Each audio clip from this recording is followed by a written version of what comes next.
سلام الله عليكم أعزائي تلاميذ سنة ثالثة متوسط. أهلا وسهلا بكم معي من جديد. أعزائي متابعي القناة الجدد، أهلا وسهلا بكم معي إخوتي. شرفتوني ونورتوني في القناة.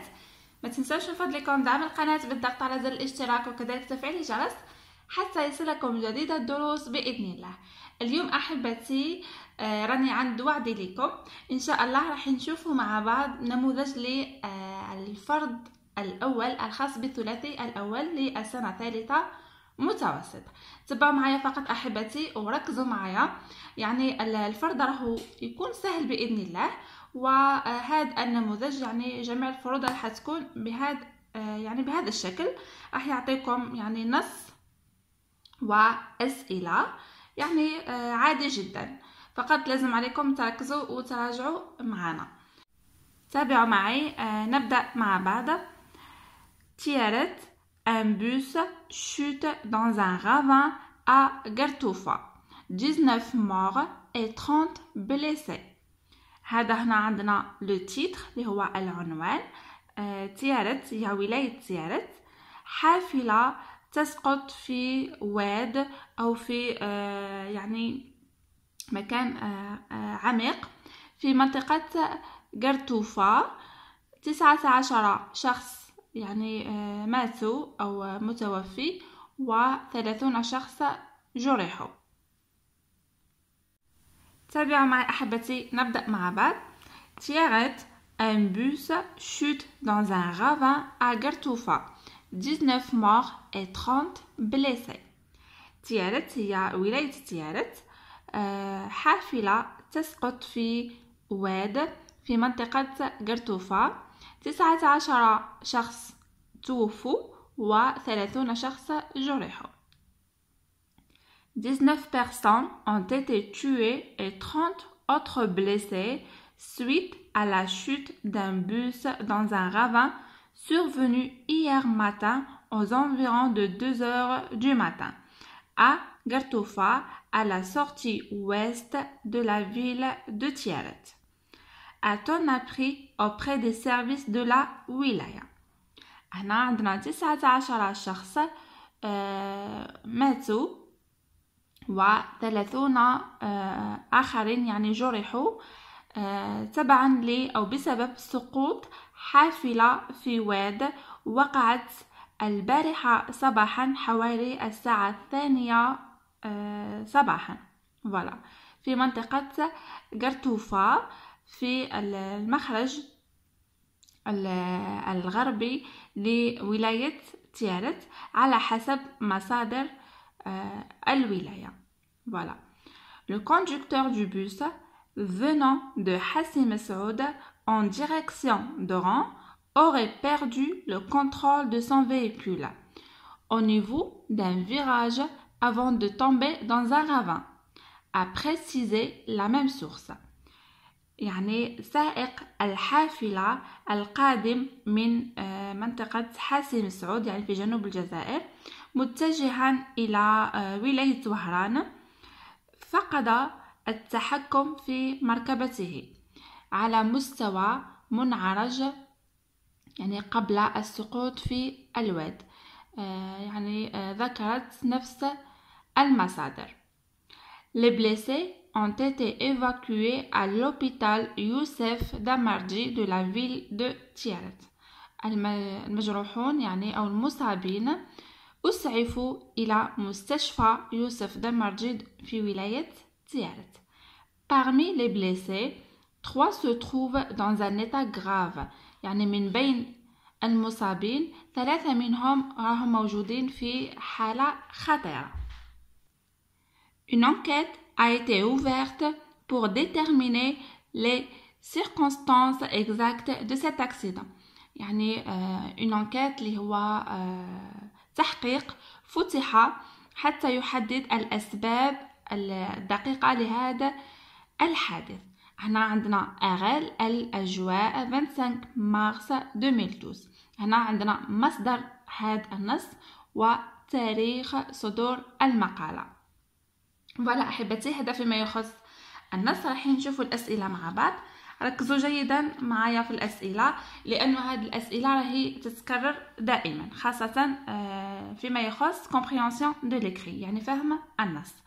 Premièrement, souligne la bonne réponse. سطر الإجابة الصحيحة.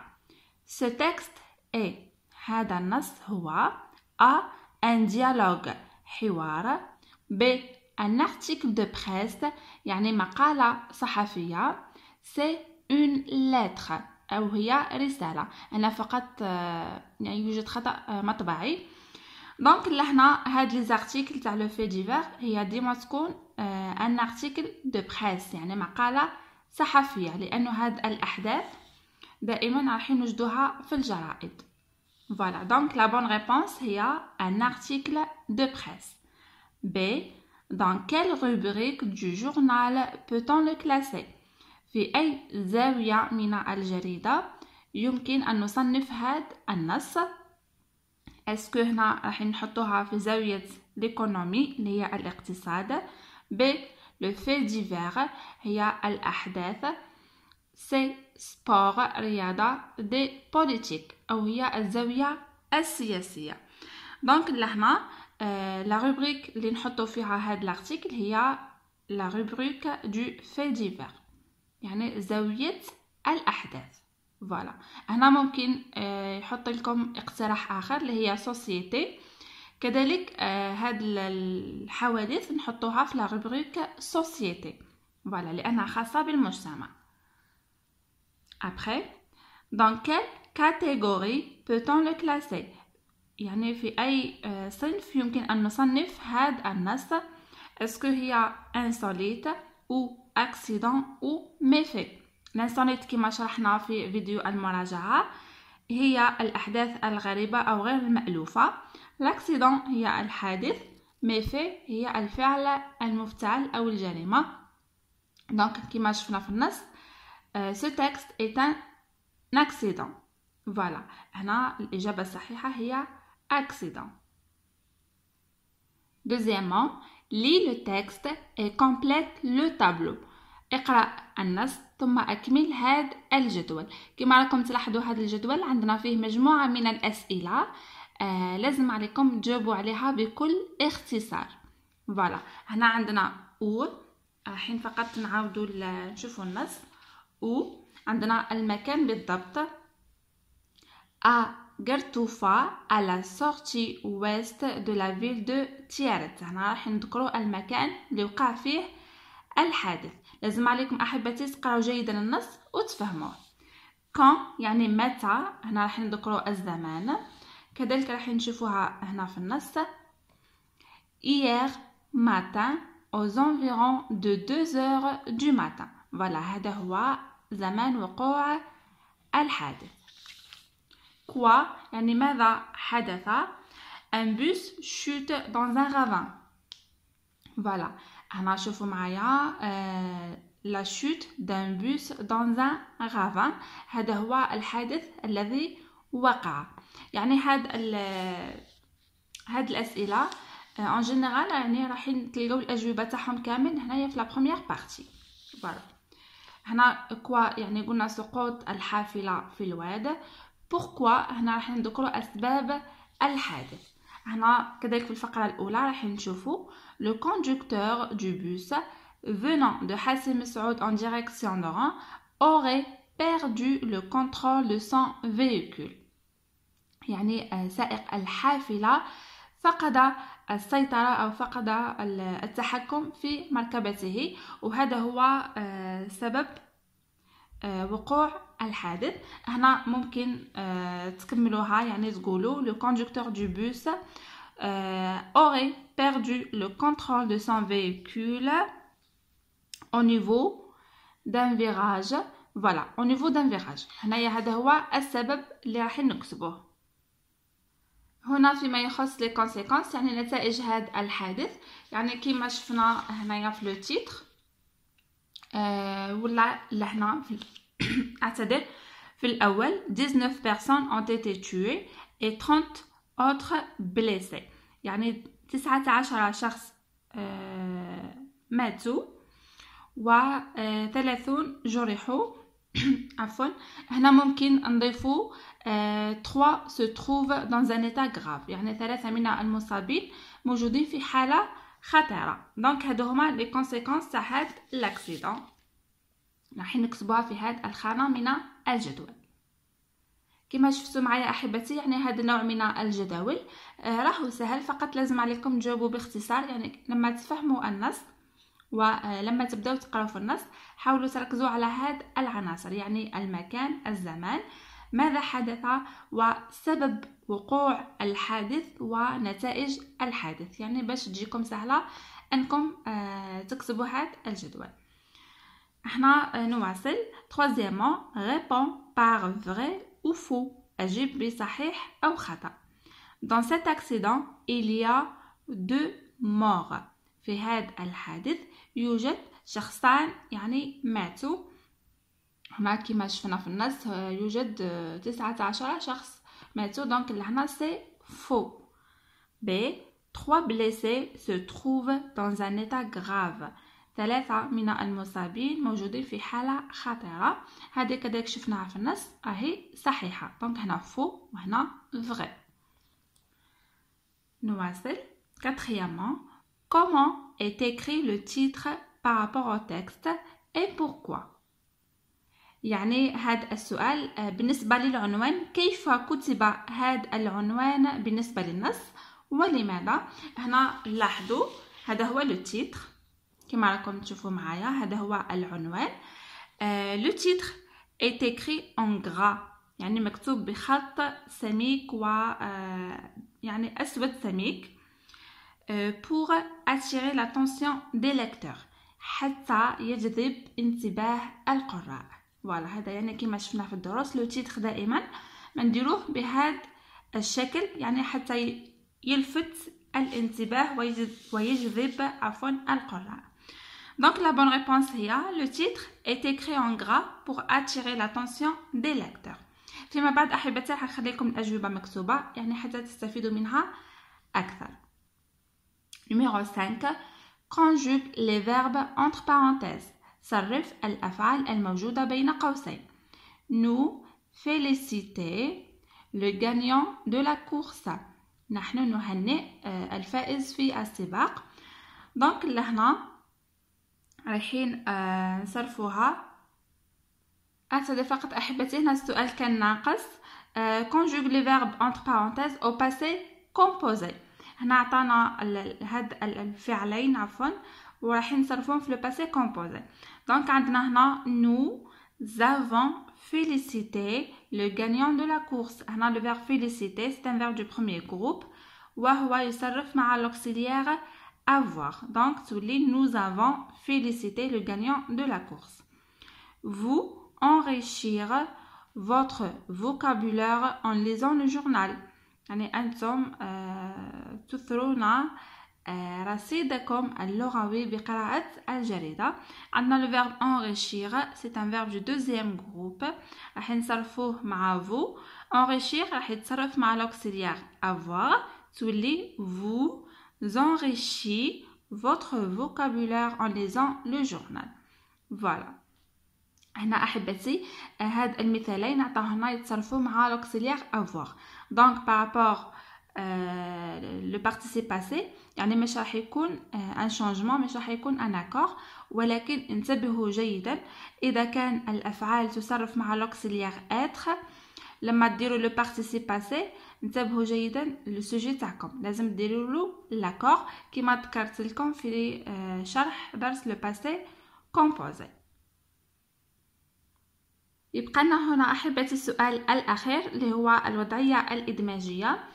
فيما يخص الوضعيات الإدماجية ممكن رايحة تكون كما هذه، يعني يعطيكم كلمات وهنا نص وتحطوا الكلمات في الفراغ في المكان المناسب. ممكن كذلك راح يعطيكم جدول فيه بعض المعلومات، يعني الجدول راح يكون كما هذا ويطلب منكم أنكم تكتبوا une brève. يعني هذا الجدول كنت درته لكم في فيديو سابق، رايحين فقط نعطيكم تذكير عليه.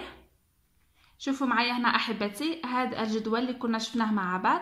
هنا عندنا مجموعة من الأسئلة اللي هي كي من، كوا ماذا، أو أين، كون متى، كوما يعني الأسباب أو كيفية وقوع الحادث. لما يعطيكم هذا الجدول فيه بعض المعلومات لازم عليكم ترتبوهم ترتيب منطقي وتربطوا هذه المعلومات فيما بعض، يعني تربطوهم مع بعضهم حتى تكونوا فقرة. شوفوا معايا لهنا هذه الفقرة حاولوا أنكم ديما ديروا عليها أبوبخي، يعني تحترموا هذا الترتيب وهذه الكلمات، فقط ضيفوا المعلومات الجديدة أو المعلومات اللي عطاها لكم في الجدول. دونك لهنا un accident de la circulation، يعني هذه رانا جاوبنا على السؤال كوا، نحطوا كوا هي الأولى، ومن بعد من وراها نديرو survenu ولا سي برودوي يعني حدث أو وقع. متى vendredi soir، هنا راح نذكروا كون اللي هو الزمان، بعد الزمان راح نحطوا المكان dans la ولاية دو كونستانتين. هنايا هذا المكان وجاوبنا يعني على السؤال او. هنا suite à ولا نحطوا à cause de، هنايا بعد ما نكتبوا suite à ولا à cause de راح نذكروا السبب اللي هو comment. Donc لهنا suite à une collision entre un bus de transport de voyageurs et un camion remorque. Voilà. هنايا أنا جاوبنا على كذلك السؤال كي هذه. Voilà. هنايا هاد الجملة الأخيرة فقط حبيت نضيفها حتى يكون تكملة منطقية للحادث. Donc les victimes ont été évacuées à l'hôpital بن باديس de Constantine، يعني الضحايا أسعفوا إلى المستشفى بن باديس في ولاية قسنطينة. دونك هذه هي فيما يخص لابغيف، يعني لما يعطيكم الجدول بهذه المعلومات حاولوا فقط ترتبوهم كما رتبتهم لكم في هذه الفقرة وتكون الإجابة تاعكم صحيحة إن شاء الله، يعني لأني تلقيت العديد من الأسئلة فيما يخص هذا الجدول. دونك إذا أعطاكم هذا الجدول حاولوا أنكم تكتبوا المعلومات وترتبوها. فوالا يعني هادو هما الوضعيات الإدماجية، مش راح نخرج لكم على هذا الإطار. نواصل هنا أحبتي. عندنا هذا النموذج complète le paragraphe avec les mots suivants. أكمل الفقرة بالكلمات التالية: pays اللي هو البلد، Japon اللي هو بلد اليابان، tremblement de terre زلزال، تسونامي اللي هو إعصار تسونامي، dégâts كوارث، mort وفيات، bilan هو التقرير. تبعوا معايا. Le vendredi 11 mars 2011 à 14h46 un violent يعني عنيف un violent tremblement de terre de magnitude 8,9 a secoué le pays. Voilà يعني ضرب البلاد et provoqué un tsunami وسبب حدوث إعصار تسونامي tsunami géant. C'est la ville d'Otsushi dans le nord-est du Japon، وهي مدينة أوتسوشي في الجنوب الشرقي لليابان qui a été la plus touchée.